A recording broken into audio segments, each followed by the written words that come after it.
นี่เฮามายาวสะพานมิตรภาพ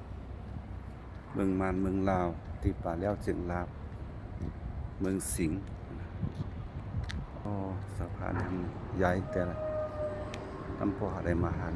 ครั้งที่สองมาหันย่ำได้ก็ดีอัศจรรย์เป็นสะพานมิตรภาพเมื่อเอาสองประเทศเดียวสู่หากันนี่เป็นสะพานอาณาประเทศคนตั้งหวานตั้งเบิ้งมาเผียวตั้งนี้ก็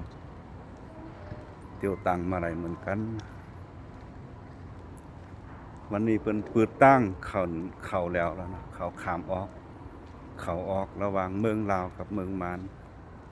ไหนแล้วนะไผใครสุขันมาเนอะมาอะไรแคมแต่นี่เป็นเขาก็ไปเมืองไทยก็เขาก็ไปเมืองลา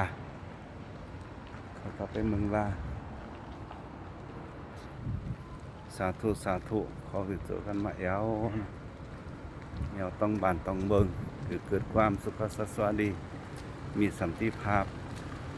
ทุกเวลาให้กำลอยเตอ